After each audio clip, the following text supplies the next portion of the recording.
vous écoutez Envol d'elle et aujourd'hui, nous parlerons de l'importance de savoir où nous allons dès le départ et comment nous pouvons le découvrir.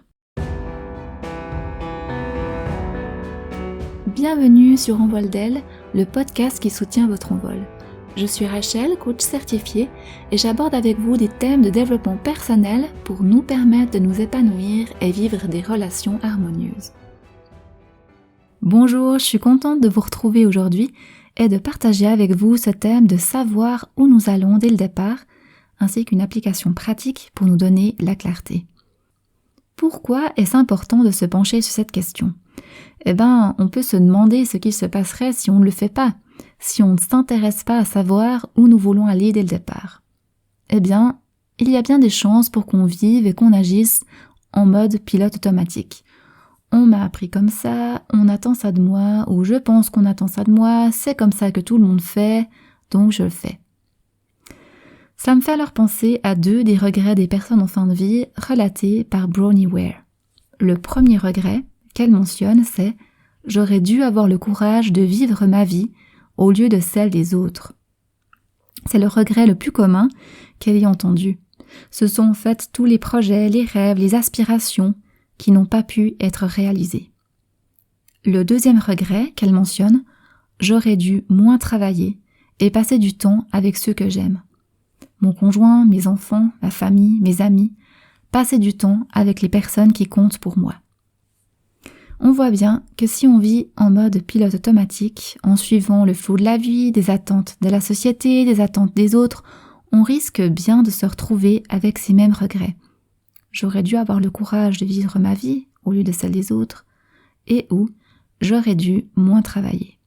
Comme le dit Stephen Covey, il est très facile de se laisser prendre au piège d'une activité, de ce que propose la vie, et de travailler de plus en plus pour gravir les échelons de la réussite, pour finalement découvrir que l'échelle ne s'appuie pas sur le bon mur. Alors si ce tableau ne vous inspire pas, et que vous n'avez pas envie de vous retrouver en haut d'un mur et de réaliser que ce n'est pas le bon, qu'est-ce qu'on peut faire ?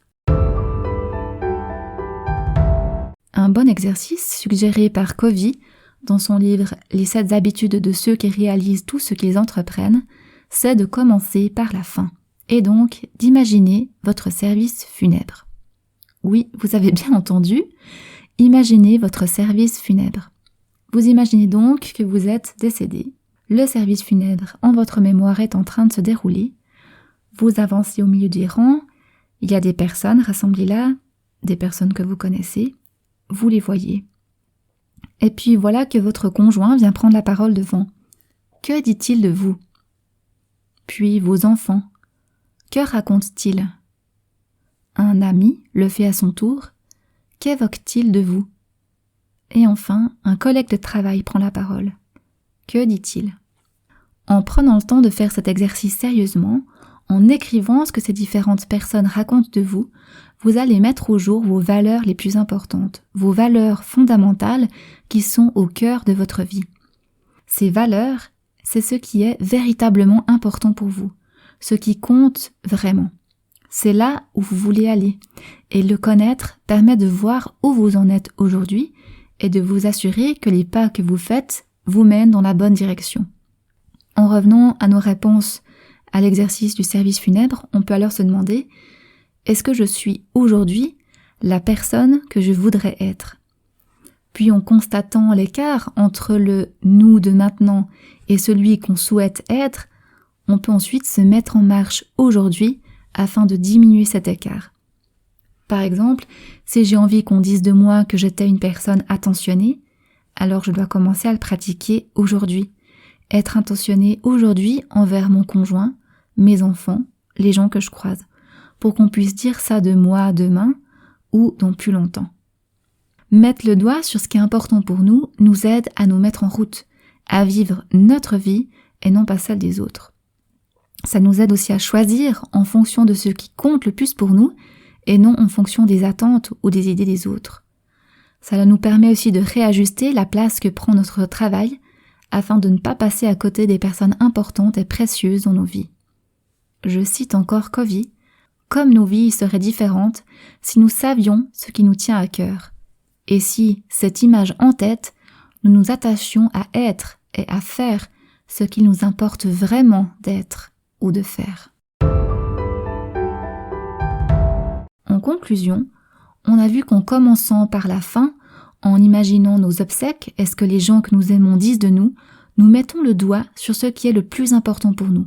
Nous détaillons où nous voulons aller.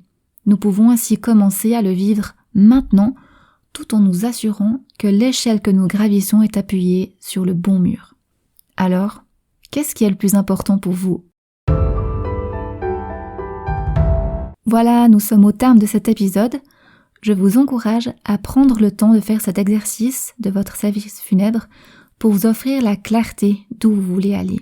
Et si vous l'avez déjà fait, mais que ça fait un moment, je vous encourage à le refaire à nouveau. C'est ce que j'ai fait tout dernièrement et ça en vaut vraiment la peine. Je lirai avec plaisir vos retours. Vous pouvez me laisser un commentaire ou me contacter sur mes comptes Instagram ou Facebook. Et je vous retrouve bientôt pour un prochain épisode. À bientôt! Merci de m'avoir écouté jusqu'au bout.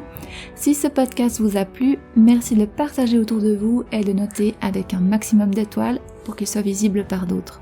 À bientôt!